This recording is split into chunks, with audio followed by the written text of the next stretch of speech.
Le prochain sujet est le suivant. Y a-t-il un troisième sexe? Et la parole est pour l'affirmative à Madame Fanny Gard.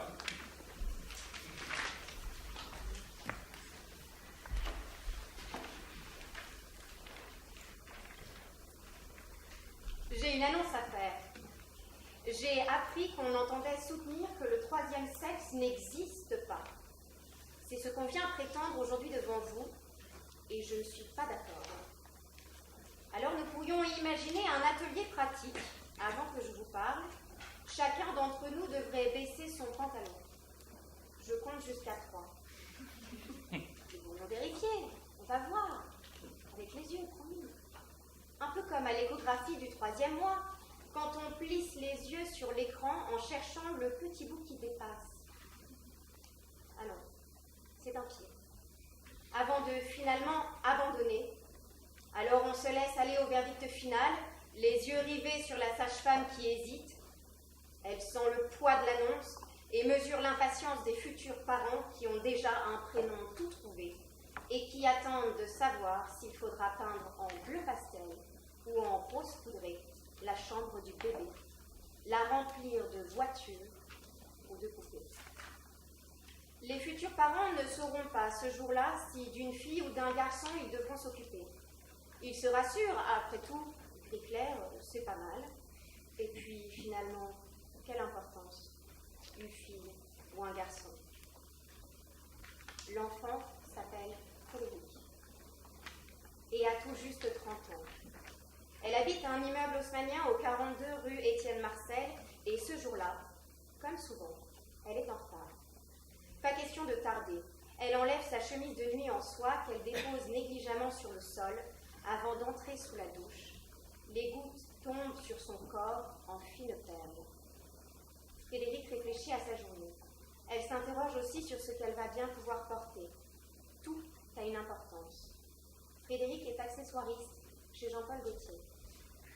Après ses dessous en dentelle, elle enfile délicatement ses bas nylon autour de son pied, puis les déroule sur sa cheville fine, suivant la courbe de ses jambes jusqu'en haut de ses cuisses. Du reste, une robe simple, droite, auquel elle ajoutera un détail, un bijou, une chaîne, un foulard peut-être, avant de glisser ses pieds dans des escarpins en cuir. Il est bientôt 8 heures. Son sac, ses clés, la voilà sur le pavé. Elle connaît le chemin par cœur, 10 ans qu'elle déambule élégamment dans les rues de son Paris. Celui qu'elle aime et qui l'a adopté. Frédéric est une des plus belles femmes qu'il soit permis de voir. Son bagout impressionne. Elle n'a pas sa langue dans sa poche, non. Et quand il est question de l'ouvrir, les mots percutent et font rejaillir la violence de devoir chaque soir enlever ce poil qui pousse sur le menton. Oui, Frédéric dérange. À commencer par ses parents. Ses parents qui ont oublié trop vite que sur chaque podium du monde, il existe 3 marches. Vous savez, les 3 marches du podium en bois massif, sur lequel trône tout en haut, encore et malgré tous les efforts pour scier le bois de la planche, l'homme. La médaille d'or. La 2e marche, elle est en argent. L'argent. Il est vrai qu'elle coûte cher. Les yeux en l'air, à contempler ce qu'elles mettront encore un peu de temps à atteindre. Et la 3e marche. Vous savez, cette 3e place que l'athlète va chercher in extremis, qui l'a fait persévérer jusque dans les derniers instants, réunissant ses dernières forces. La 3e marche qui fait sortir de l'ombre. Le 3e sexe, il est là. Un moule que l'on a décidé de façonner à son image, comme la médaille que l'on crée en faisant couler le bronze. Vous faites le même regard que les parents de Frédéric. Le regard sévère du notaire plein de convenances et de traditions, qui, à la ligne de l'état civil, tique en voyant le mot neutre. Oui, le 3e sexe laisse un goût d'insensé, d'immoral, de contre-nature.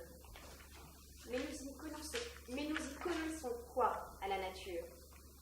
Le problème fondamental, il est là, et il est ancien. L'homme ne supporte pas qu'un autre réussisse à défier la nature. D'ailleurs, le premier en date à l'avoir fait a fini le ventre ouvert, condamné à voir son foie chaque jour se régénérer après avoir été picoré par un aigle. Le dernier en date à avoir défié la nature sera retrouvé pas plus tard que le mois dernier dans une rue sombre d'Istanbul, incinéré. Il n'avait pas plus de 20 ans.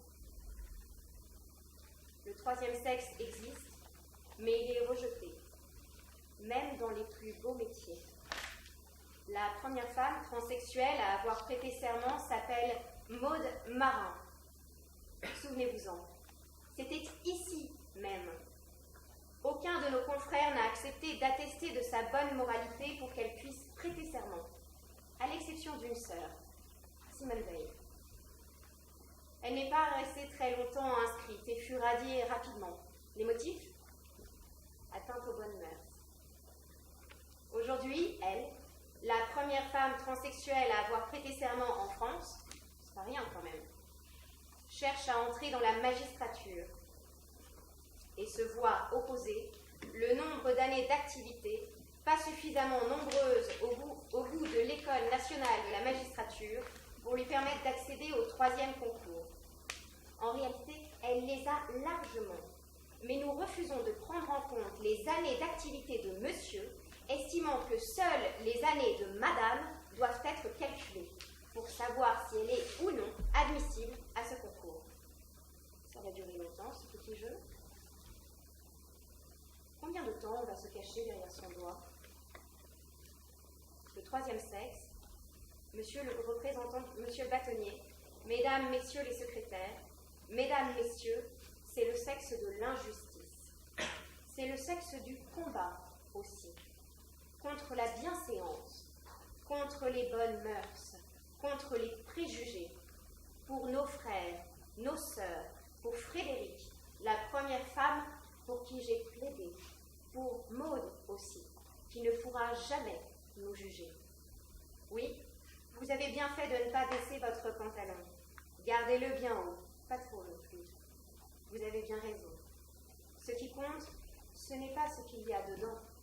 Ce n'est pas le petit bout qui dépasse ou pas sur l'échographie du troisième mois.